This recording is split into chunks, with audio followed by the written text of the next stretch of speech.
ang nasinati ni Jesus gikan sa iyang pagkabata hangtod namatay siya, mga kasinatian pud na nato, tawhanon ba nga kasinatian nga usa sa iyang na experience nga sa pagbuhat niya maayo ginganlan siya giyawa. Kasuway na mo kanang magbuhat kag maayo nya nganlan kag giyawa. Wa pa mo kasuway. Aka mo makahingan mo giyawa sa usa ka tawo nga nagsigig tabang sa mga kabus, nag-ayo og mga masakiton, naghingilin og mga demonyo, nagsangyaw sa maing balita, makaako mo hingan niya giyawa. Istorya. nganong nahinganlan man siya giyawa kay dunay nangaigo nasakitan sa iyang mga gipangsulti. Dunay mga tao nga wa kauyon sa iyang timing sa pagbuhat og maayo. Pananglitan adlawng igpapahulay niya sila'y authority, inig-ingon nila ayaw sa aron pagbuhat og kuan ha kana ganing milagro. Uy, magbuhat magmilagro, porti nilang sukua. Isa ka masinupakon na bagoy taong Diyos nun nga musupak og authority. Amo na mahinganlan gyud giyawa. Unang daghan tag mga martyrs sa simbahan. Usa na ni ana, dili de usa, duha ni ana ang atong duha ka santos, si San Lorenzo Ruiz ug si Pedro Calungsod. Ang gihingan nila sa mga tao nga naigo sa ilang kabuutan nga nagsunod sa Ginoo, mga yawa, patya na kay mga yawa na sa atong nasod or sa atong katilingban. No. Muna kung hinganla na ganit tagyawa, kasuka na ganit sa atong isig katao, huna-hunaa si Kristo ginganlan sa giyawa. Muna paglipay kay liwat na kang Kristo. Lingi ako na imong tupad. Yung na malipay kag nganla giyawa. Yung na. Ingna siya ba? Kay basin pa di ay nakat-on na siya ba? Nya moingon siya, karon, so good karon, malipay na gyud ko. Kay ang resulta gud nato ug ganlan tagyawa or similar ani nga ngan, buang, tunto, masinupakon, gahig-o, paggarbuhon, ana. Nganlan kay tag-ingon ani masuko man ta. Masuko ba kana mura tag muriak ba? Sa kadiya. Mana? Muras kag unsa da?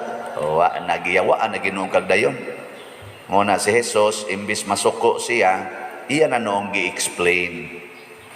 Unsaon pagbuntog ang taong kusgan nga nag-atiman, nagbantay sa iyang kabtangan.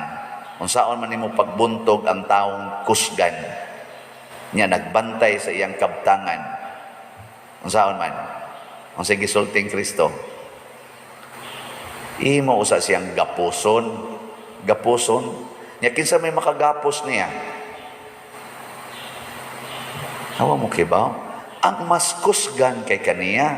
So ang iyang pasabot, ang yawa, maunay maningkamot pag angkon sa atong kalag. Nya ligon kay nang yawa, kusgan kay na, dili kapiog ana bisag kinsang taos kalibutan. Bisan gani si Hari David nakuha sa yawa kausa. Nakapanapaw siya ngadto ni Batseba nga anak gid sila sa ikaduha nilang anak nga mao si Solomon nga mao'y iyang successor. Si Solomon sad nga man of wisdom, gitagaas Ginoo og kaalam nga way taong makatupong sa iyang kaalam. Si Solomon ba anak ni David, nakuha ya po siyawa kay misalig naman siya sa iyang kaalam. Pagsalig niya sa iyang kaalam, nakuha ya po siya siyawa diri sa kaulag. Mo tong nakapangasawa siya. Ako naman ang gisulti ninyo, pila to'y asawang Solomon? Awa mo kahinomdom. Sige na ko balik-balik ana dinhi. Ang nakahinomdom, malangit mo.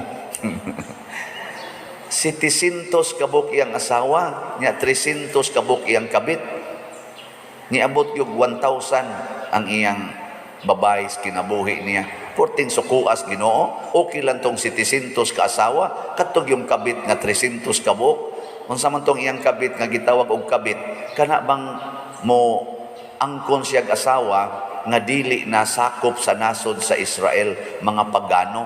Nga nisugod na sa siyang simba sa Diyos-Diyos sa iyang asawa. Kaya moingon man to iyang asawang pagano, di jud ka kaduol nako, basta di ka kahikap nako, basta di ka mo simba sa akong Ginoo. Si Solomon, simba usas Ginoo para hikap dayon siya. Naingong Ginoo, gipalabi pa nimo ang pagsimba sa Diyos-Diyos kaysa pagsimba nako, nahimo na kang maluibon nga rin ako. Motong gihimo ni sa Ginoo na bungkag ang nasod sa Israel. Pagkahuman paghari ni Solomon, ang nahibilin mao na lang ang Huda, ang Juda ba, mao na si David gagikan sa Huda. Unya si David naghari sa Huda, nya didto gikan ni hari siya sa Israel, sigon sa gihisgutan sa atong unang pagbasa.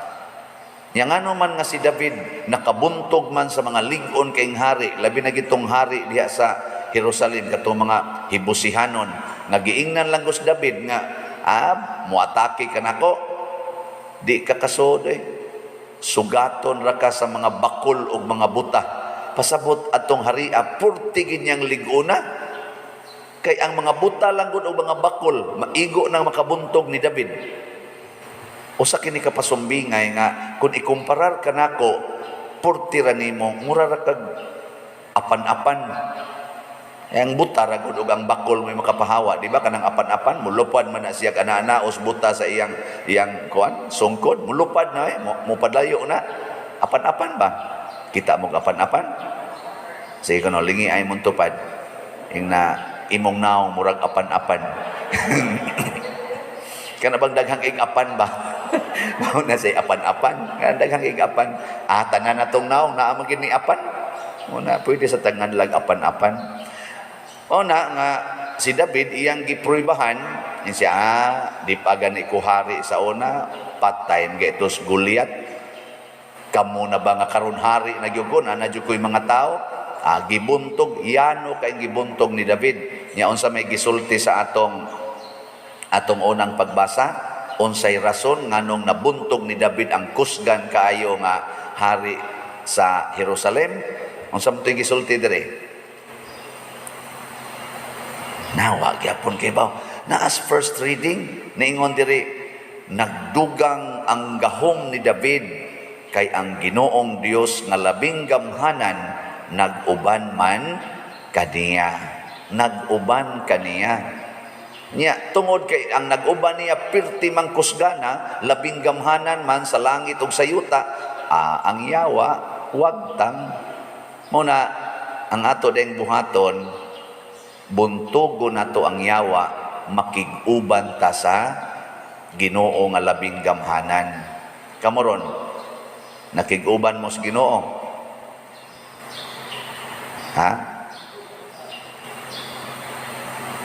Sa inyong pagpanglaba, sa inyong pagpanglimpyo sa inyong balay, sa inyong pagtrabaho, sa inyong kanibang lulinghayaw, kisa may kauban ninyo, ang imong kaugalingon o ang Ginoo? Unsa may mga timaan nga ang Ginoo mo itong kauban? Ang una, kung Ginoo na imong kauban ba, wa gyud kay kabalaka. Musud kay ng kabalaka nimo ang imong kuyog, ang imong kaugalingon. Ngano man, wa man ni siguro atong kaugalingon. Nya kay wa may siguro mabalaka na kag unsay mo abot. Mabuta na karon kanang naay mag-text nako nya magkuan-kuan ba kanang maghadlok-hadlok ba. Pader, ako gipakitaan ko sa Ginoo nga hapit na matapos ang kalibutan. Dili na madugay matapos gining kalibutan. Muna pader, iwali gyud pader nga magbag-o ta kay hapit na matapos ang kalibutan. Ako nahuna nako nganong hadlokon man ko nimo, okay ko anang magbag-o ta. Pero ay lang kung hadlok-hadloka nga matapos ang kalibutan kay dugay naman ang gisulting Kristo mga tapos mangitan. Di ba? Kana lang mga naong ninyo, mga tapusuno naman na. Gani akong naong tapusuno na ni ay kadaghan na sa akong mga classmates sa unas high school nga nangamatay 30 edad, 40 edad, sobra na 26 ka classmate nako sa high school or batchmates nga akong gimisahan kay nangamatay. Mangamatay gid daw di ba? So ayaw na laghadlo ka. Ay nalaghadlo ka nga matapos ang kalibutan, matapos magsadili ang kalibutan, kitang tanan ay di na ta magdugay kana mga naong ninyo, layo na kaya ng 50 katuig. Porti na ng layo bitaw. Ganing akong naong, layo na kayo ang nitingali ang palayo-layo isa tinging jutay. Mga pila ka inyong tanaw kay dugang aning naong galisod naman gani kong daog sagdanan, tagsa-tagsa naman kay akong tiil, kay managanan ako, kay mura nagmapilo, kay mura magsakit na ba? Niya pun anig 20 katuig, unsa na kay bation ani no? Na layo ang tingali kay ng 20 katuig, di na mo kita nako, di na mo kadungog ani akong tingog. Muna, di na lang ta maghadlok-hadlok. Unsa may atong kuyog sa Ginoo, nga matud pa ni San Pablo, sa kamatayon ug sa kinabuhi iya kita sa Dios. Kung kita buhi, magpakabuhi ta para sa Dios. Kung kita mamatay, mamatay ta para sa Dios. Muna ang atong tumong. Muna inyong tumong karon. Ikaduha nga timaan nga kuyog nimong Ginoo. Unsa man? Mahimo kang maalagaron, kusog kay ta bangalagad, di gid ta makahinanaw sa problema sa atong isig katao. Musugod gani ka gunahuna sa imong kaugalingon, mingon ka di lang sa kubutabang kay magunsa na lang ko ana. Iyawa imong kuyog. Karon kinsa may inyong unahog hatag og pabor, imong kaugalingon o imong isig katao? Sige, una-una ako na ninyo. Magsige ka kuno, hala, ang akong kuan. Uy, ako pa ning buhaton. Daghang kitag himuonon ba? Mao na ang resulta, ang ato ng kaugalingon gitawag na siya self-centered. Kay kani manggong nagkuyog og Ginoo, other-centered. Ang iya bang hunahunaon ba ang others? Mo na ingos Kristo, higugmaa ang imong isig katao sama sa imong kaugalingon. Wa siya mingon higugma imong kaugalingon, nya human higugma imong isig katao. Higugma ang imong isig katao sama sa imong kaugalingon. Kung ato nang usbog sulti, pakisamaha nga kanang imong isig katao mauna na ang imong kaugalingon. Ana, lingi ana imong tupad diha be. Na imong tupad ba lingi ingna gihigugma tika labaw sa akong kaugalingon.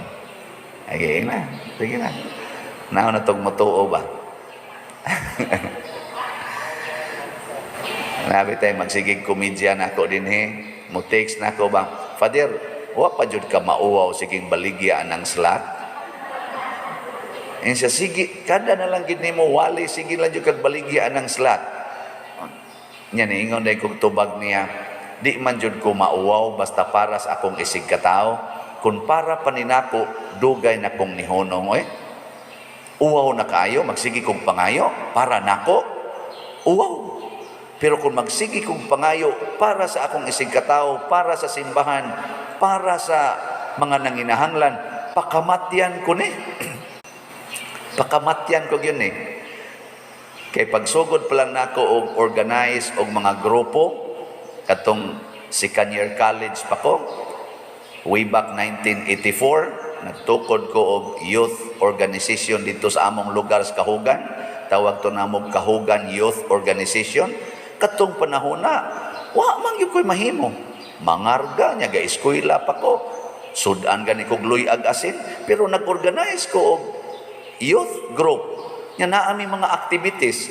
Ako gyud mo'y magpabagag naong pangayo. Sukat pa atong panahon na 1984 ug sugod ato wa na jud ko mohonong og sigig organize, nahimo na kong Presidentes Legion of Mary sa choir dito sa Guadalupe. Ako na mo'y coordinator tanan sa mga choir sa amo sang grupo, ug naay event sa Legion of Mary sa choir, mag grand choir man or amo rang choir, ako gina mauhi magpabaga daig naong pangayo. Na presidente po ko sa kaning mga organisasyon sa eskwelahan, naagi na event, ako ginay pabagag naong mangayo. Una kaniya kong naong, di na ni madutlag uwaw. Basta para sa akong isig katao. Una, palitin ninyong akong slat, gibaligya ron. Aron maapil mo sa Ginoo. Buntugon taning atong kauwaw. Kay kanang kauwaw, mauwaw ta mo buhat sa buhat sa Ginoo, yawan ona. Daghan kay dihang nagpakauwaw para sa yawan-on nga buhat, sugal pananglitan. Di mauwaw magsagit-sagit, oh Jis, jisti. Di mauwaw. Kaduha kanang hubog-hubog. Di mauwaw magsigig inom anang daplins dan. Inom anang ridos mo naghigda na lasdan. Di mauwaw. O na'y pakauwaw yun. Kanang namaligya silang lawas, siging display anang ilang lawas, TikTok. Mo ba mag-TikTok pa? Makakita ang gagawa na usahay. Nya, di mauwaw nga mag-display ang ilang mga lawas anang ang social media, maglakaw-lakaw diha nga hapit na lang way gisulob aron lang gidaghan ang maglaway nya mo palit nya ila ding ibaligya. Kuyaw makapalit sa doon. O na, di ka mauwaw ana. Nay uban karon, wagi uwaw magbinungulay sa silingan iya pag yung igagaw. Wa nay tagdanay, nagbinungulay, wa mo mauwaw. Ang kuyaw, wa na ka makigtagad sa imong igsuon tungod kay wa mayong pagkabahin inyong yuta. Nya hangtod karon, hangtod pa sa imong mga anak, imo pag yung gisulti nga di ay na nagtagdang mga animal dako, sukad pag ginasunab, mapahimuslanon ginang panuwayng dako. Nya di na mo magtinagdanay, managsuon mo, wa mo mauwaw. Pero ako nga alagad ko sa mga tao, pakauwaw ko muna si Kristo nagpakauwaw para nato. Gihubuan siya o gilansang sa cross, wa siya mauwaw. Gipatay siya nga murag iro nga gibitay sa kahoy, wa siya mauwaw. Nga naman tungod sa iyang naghingapin nga gugma para nato. Mao ni si Santo Niño natong gidebosyonan, no? Seryoso mo kay mugnaong diha. Sige, manindog ta mga way uwaw.